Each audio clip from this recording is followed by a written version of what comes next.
रक्षा क्षेत्र में जितनी भी कंपनियां काम कर रही हैं उन्हें उनमें जो आय है वो 15 से 17% बढ़ने की आने वाले 5 से 7 सालों में हमारा देश जो है वो डिफेंस सेक्टर में नंबर 1 मेक इन इंडिया और आत्मनिर्भर भारत में की नींव हमारे आदरणीय प्रधानमंत्री जी ने रखी है।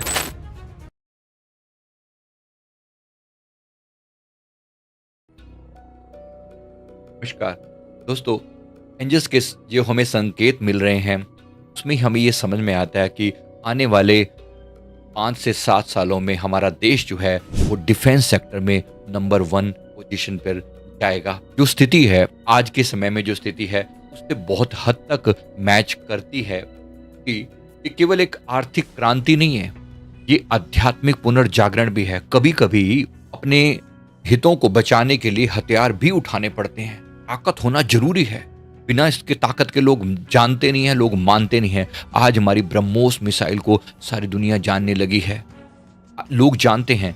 आज हमारा जो रक्षा बजट है वो 1.27 लाख करोड़ तक पहुंच चुका है। 2013-14 में ये बजट जो है केवल 686 करोड़ था। यहाँ पर 2024-25 में ये मल्टीप्लाई हो चुका है।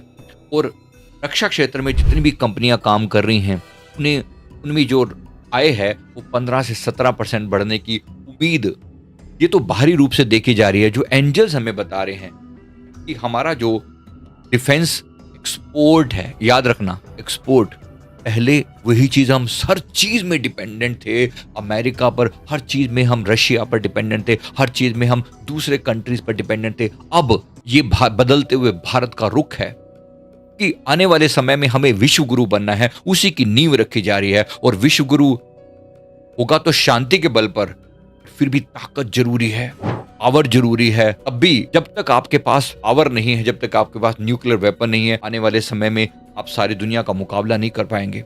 कि जो होता हुआ दिखाई दे रहा है वो बहुत ज्यादा खराब है। भी अमेरिका का दिमाग सटक गया या किसी अन्य कंट्री का दिमाग सटक गया और उसने न्यूक्लियर में हमला कर दिया। उनको पता है कि हमारे पास भी जो न्यूक्लियर मिसाइल्स हैं वो किसी पटाखे बजाने के लिए नहीं रखी हुई। तो डेफिनेटली इस हिसाब से हमारी जो आवर्स हैं वो उनको पहले से आइडिया है। और न केवल हम अपनी डिफेंस करना जान रहे हैं, अपने आप की रक्षा करना जान रहे हैं, बल्कि हम दूसरों को एक्सपोर्ट कर रहे हैं।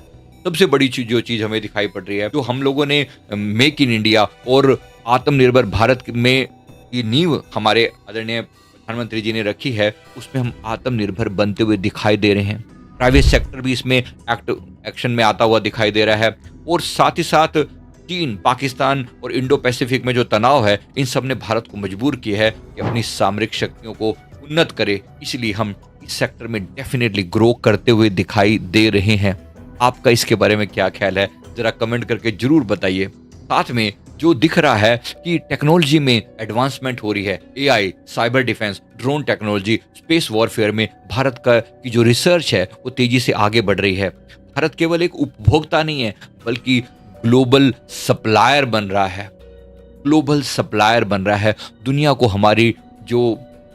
हमारी जो है वो पसंद आ रही हैं। हमारे डिफेंस सेक्टर की जो चीजें हैं उनको पसंद आ रही हैं। सबसे बड़ी बात, Tejas MK2, Arjun MK1A, Astra missile और INS विक्रांत जैसी परियोजनाएं भारत को आत्मनिर्भर बनाने की दिशा में लेकर जा रही हैं। न केवल आत्मनिर्भर बल्कि विशेष रूप से जो ड्रोन टेक्नोलॉजी है, मिसाइल और नाइट विजन टेक्निक में हम बहुत बेहतरीन प्रदर्शन करने वाले हैं। अगले 3 सालों में भारत टॉप के 3 ग्लोबल एक्सपोर्टर में शामिल हो जाएगा और अगले 5 से 7 सालों में हम नंबर 1 पोजीशन पे आने वाले हैं, जिस पर आज अमेरिका कायम है। अमेरिका को तभी तो आग लगी हुई है, अमेरिका को तभी तो इनको परेशानी हो रही है हमसे कि कल तक हम सिर्फ इनसे मांगते थे, आज हम इनको सप्लाई कर रहे हैं, दे रहे हैं। तो जब इतनी स्थिति बदली है तो धन्यवाद तो करना चाहिए ना। किसका धन्यवाद करें? आज की चुनी हुई सरकार आप लोगों ने ही चुना है ना, इसलिए अपने आप का शुक्रिया अदा करें। दूसरी बात ये भी समझें कि हमारा जो DRDO है, हमारा जो रक्षा अनुसंधान जो संगठन है, में से स्ट्रेटजिक रेडीनेस फेज में प्रोजेक्ट हैं, जो 50 से ज्यादा प्रोजेक्ट हैं जो बिल्कुल रेडी बैठे हैं, जब तब इनका प्रोडक्शन जो है वो चालू हो सकता है। याद रखना, मेरे गुरुदेव ने फरमाया कि जो राष्ट्र आत्म बल के साथ जीता है उसे किसी बाहरी बल की जरूरत नहीं पड़ती।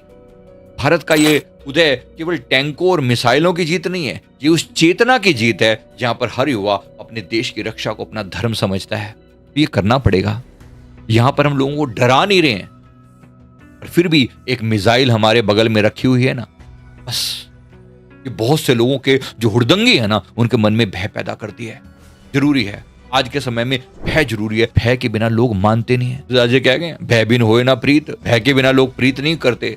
इसीलिए जरूरी है, और डिफेंस सेक्टर में जो ये ग्रोथ होगी, ये इसका ओवरऑल फायदा किसे होगा, आपको और मुझे। डेफिनेटली फायदा हम सबको होगा, यानी कि जो पैसा आएगा वो तो भारत की इकोनॉमी को बूस्ट करेगा। जी, आने वाला समय हम सबके लिए शुभ हो, ऐसी प्रार्थना के साथ अपनी बात को फिनिश करता हूँ। वीडियो अच्छा लगे तो लाइक जरूर कर दें। Thank you very much.